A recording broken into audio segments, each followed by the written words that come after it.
3 girls searching for treasure on the island disappeared one after another. A few days later, their bodies were found one by one. Strange white strands of hair were scattered around each body, and on each victim's chest, someone had carved a bloody cross with a sharp weapon. Everything seemed to be connected to an ancient legend. One day, the young detective Hajime received an invitation from reporter Yusuke to participate in an adventure searching for the Amakusa treasure. In Japanese history, a rebellion once broke out, facing the harsh rule of the feudal lord. Secret Christian believers from Shimabara and Amakusa rose up against the authorities under the leadership of Shiro Amakusa. It was said that after the rebellion failed, Shiro Amakusa buried a huge treasure somewhere on the island. The legendary treasure was said to include a 60-kilogram golden cross, more than 20 gold and silver candle holders, and countless golden plates. At the time, the shogunate army searched every corner of the land, but they never found the treasure. Because of this, most people believe the treasure was nothing more than a myth.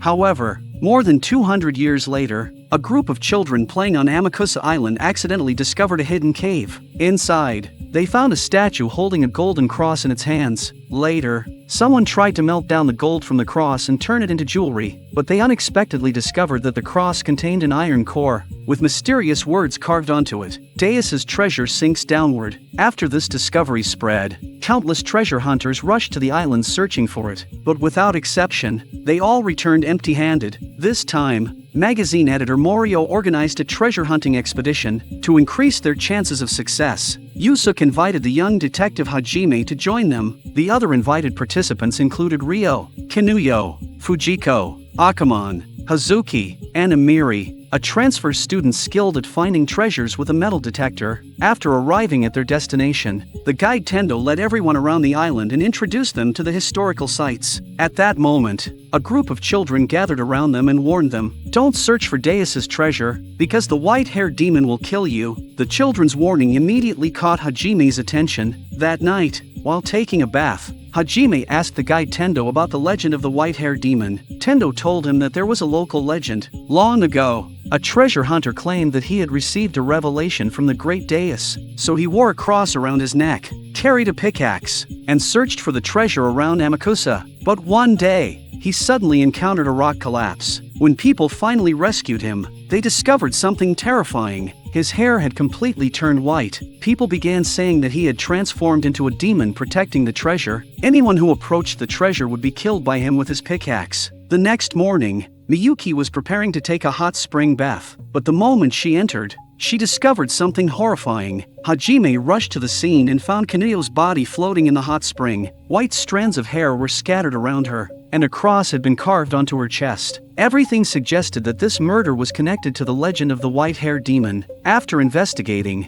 the police discovered that all of Kinuyo's valuables had disappeared. Therefore, they concluded that this was a robbery murder, but Hajime felt that things were not so simple. There was still dirt inside Kinuyo's fingernails. However, everyone had already taken a bath together after returning to the hotel last night. This meant Kinuyo must have gone out again after bathing. She had dug through soil somewhere and was attacked during the process. Afterward, the killer moved her body and placed it inside the hot spring. Hajime's deduction made Akamon suddenly realize something. Kinuyo must have secretly gone out at midnight to search for treasure. She must have discovered a new clue about the treasure. He immediately searched through Kinuyo's belongings. Sure enough, he found a map with special markings inside her bag. 2 locations were circled on it: Sankaku Lake and Kantaro Cliff. After analyzing all the clues, everyone discovered that they were connected and pointed to the same destination, the exact place where the statue and golden cross had once been discovered. Tendo revealed that the entrance to that place would be sealed by the rising tide after 5 o'clock every afternoon. It was the perfect hiding place for treasure. Morio immediately decided to head there. To arrive at the cave early the next morning and begin searching, everyone changed to another hotel. On the way,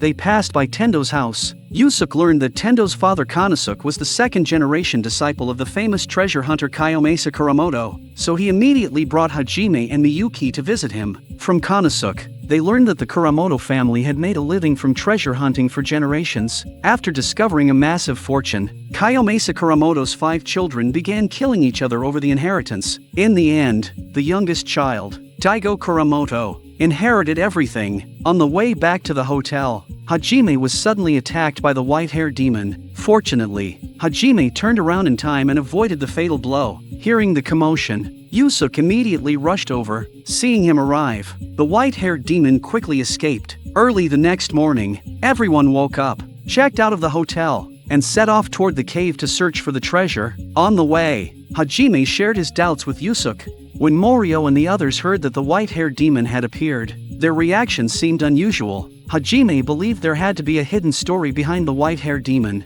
After Hajime kept questioning him, Yusuke had no choice but to reveal an incident from many years ago. Back then, these same people had also come to Amakusa searching for treasure, but there was another member of their group, Saburo. However, Saburo died in a landslide accident. When everyone moved the rocks and finally pulled him out, they were shocked to discover that his hair had turned completely white. He looked exactly like the white-haired demon from the legend. At that time, because the rain was too heavy, they had no way to transport Saburo's body back, so they had no choice but to bury him there. Afterward, Hazuki placed the cross necklace she was wearing on Saburo's chest, but unexpectedly, at that very moment, a bolt of lightning struck the cross. The next second, everyone was horrified to see that Saburo, whose eyes had been tightly closed, suddenly opened them wide in fear. Yusuke said that scene was something he would never forget. After seeing Kinuyo's horrifying death, Yusuke couldn't help but wonder, Saburo must have hated them for burying him alive, and now he had returned for revenge. But Hajime never believed in ghosts or supernatural beings. He believed there had to be another explanation behind Kinuyo's death. When everyone arrived at the meeting point,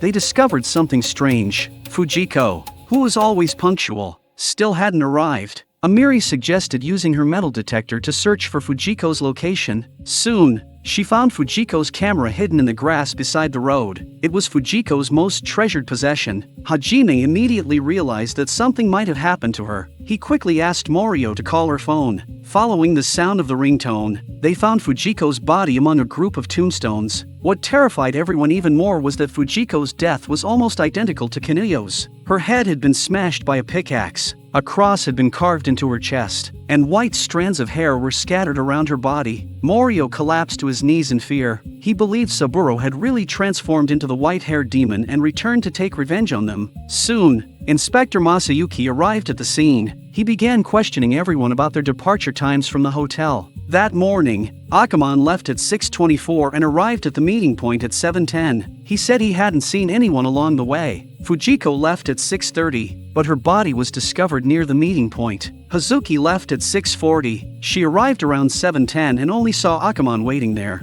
After that, Miyuki, Hajime, and Yusuke left together. Near the meeting point, they encountered Amiri, who was arriving. The journey took about 20 minutes, and they also arrived shortly after 7. Tendo was a local resident. He stayed at his own house the previous night. Before leaving, he asked his father for the time. It was 6:30, because he had to walk through mountain roads. He needed at least 30 minutes to arrive. Rio was late because he spent extra time fixing his hair. The last person to arrive was Morio, who was 10 minutes late. Because he overslept, he didn't leave until 6:50. Masayuki analyzed the situation. Because the mountain roads were difficult, there was only one route from the hotel to the meeting point, and motorcycles or other vehicles could not be used. He immediately focused his suspicion on Akamon and Hazuki. Because they had left before and after Fujiko, they were the only two people who could have killed her on that road without being seen by others. However, Yusuke disagreed with his conclusion. He believed the killer could have simply hidden somewhere along the route beforehand.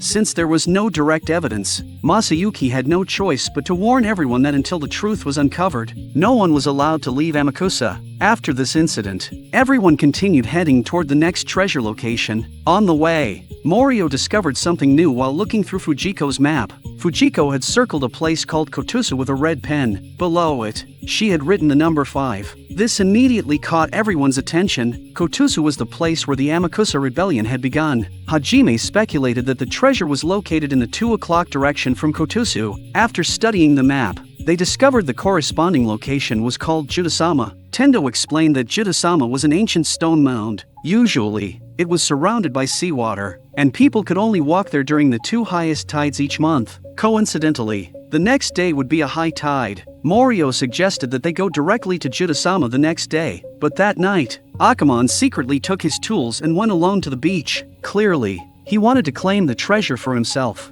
However, at that moment, the white-haired demon appeared again. Meanwhile, Yusuke and Hazuki, who had once been lovers, came to the beach for a date. Under the moonlight, their old feelings for each other began to return. Yusuke embraced Hazuki and walked with her toward Judasama, but halfway there, they were shocked to discover Akamon's body was floating in the seawater. Fujiko had only recently been murdered, and now Akamon, one of the main suspects, had also been killed. Inspector Masayuki immediately listed Hazuki as the top suspect. Soon, they discovered an important clue among Akamon's belongings, a map of Sankaku Lake. According to legend, Shiro Amakusa had hidden a golden sword inside Sankaku Lake. Because of this, the lake became the next destination in everyone's treasure hunt. By now, Sankaku Lake had completely dried up and had turned into a large grassland. Amiri's metal detector finally came in handy, since the search area was too large. She suggested that everyone split up and search separately. Unfortunately, after searching around for a long time,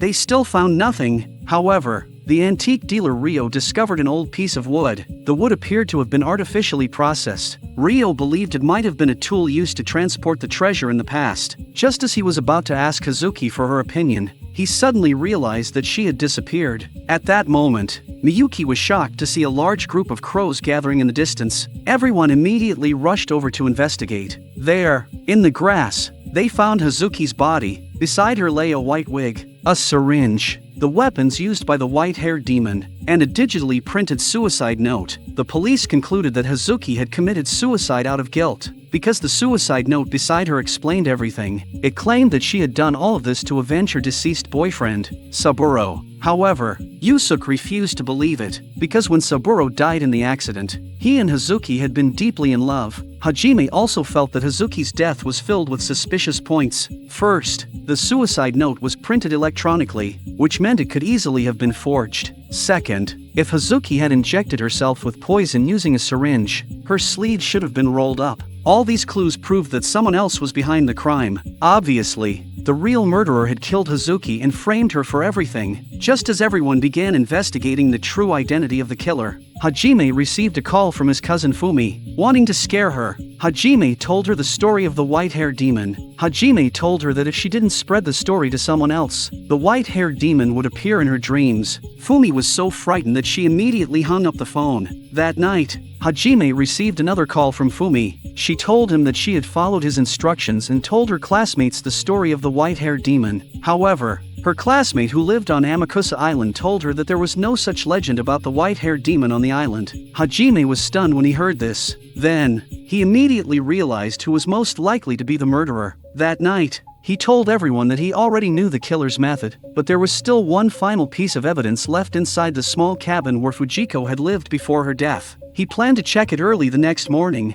Hajime deliberately said this. His goal was to force the real killer to destroy the evidence. The next morning, Hajime and everyone else arrived at the cabin where they had stayed before. Hajime first exposed the truth behind the local legend of the white-haired demon. The legend had actually been spread by the murderer 3 months before the treasure hunt began. The purpose was to prepare for this treasure hunting plan. The killer used everyone's fear of the white-haired demon to shift all the blame onto this imaginary monster. And the killer's true target was not the Amakusa treasure, it was the Kuramoto family's inheritance. Hajime learned from the police that after Kiyomasa Kuramoto's son, Daigo Kuramoto, inherited a massive fortune, he witnessed his brothers and sisters kill each other over the inheritance. To prevent the same tragedy from happening again, Daigo sent his 5 children to be raised by 5 different strangers. However, he secretly kept their rights to inherit the family fortune. Among the 4 victims, their names all contain the pronunciation Zuki. This proved that the 4 of them were all children of Daigo Kuramoto. Daigo Kuramoto also had another daughter who died at a young age. However, she left behind a daughter of her own. That girl also possessed the same inheritance rights as her mother. Therefore, the real murderer was the person closest to that girl. Before committing the murders, the killer deliberately moved Fujiko's watch 10 minutes forward. Hazuki and Akamon's watches were also moved forward by 5 minutes. Without realizing it, the 3 of them adjusted the clocks in their rooms according to their incorrect watches. This caused their sense of time to be different from the actual time. The murderer used this time difference to commit the crimes and create a perfect alibi.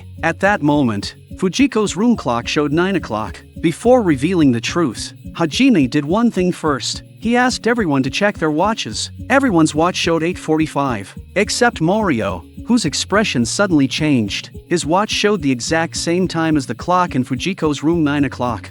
Hajime had been waiting for this reaction. Earlier, while Morio was not paying attention, Hajime had secretly moved his watch forward by 15 minutes. Then Hajime revealed a false piece of information in front of everyone. He said that in order to confirm the killer's identity, he had secretly entered Fujiko's room on the night of the murder and moved the clock there 15 minutes forward. He intentionally made sure everyone heard those words. Morio believed him. To destroy the evidence, Morio secretly entered Fujiko's room that night. Using his own watch as a reference, he carefully adjusted the clock to what he believed was the correct time, but he didn't know that the time on his watch was already wrong. Following his watch, he set the clock 15 minutes ahead of the actual time. There was no doubt, the murderer was Morio. After Fujiko's death, Hajime had contacted Inspector Isamu. He asked him to investigate Morio's family background. Morio's late wife was actually Daigo Kuramoto's daughter, and Morio's daughter also had inheritance rights. After killing the 4 rightful heirs,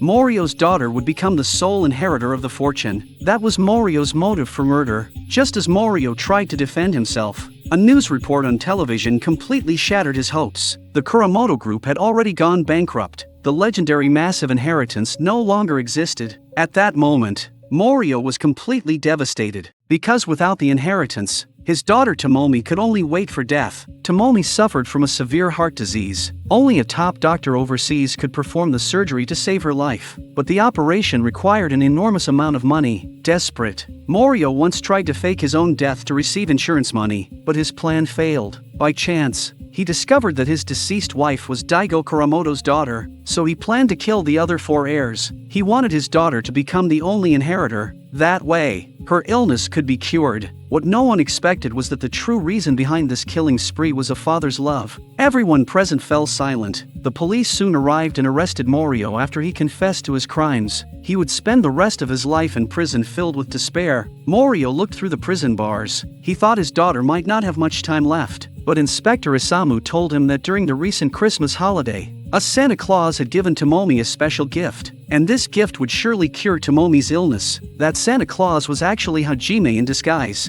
He had given Tomomi the treasure worth around 200 million yen that he discovered on the island.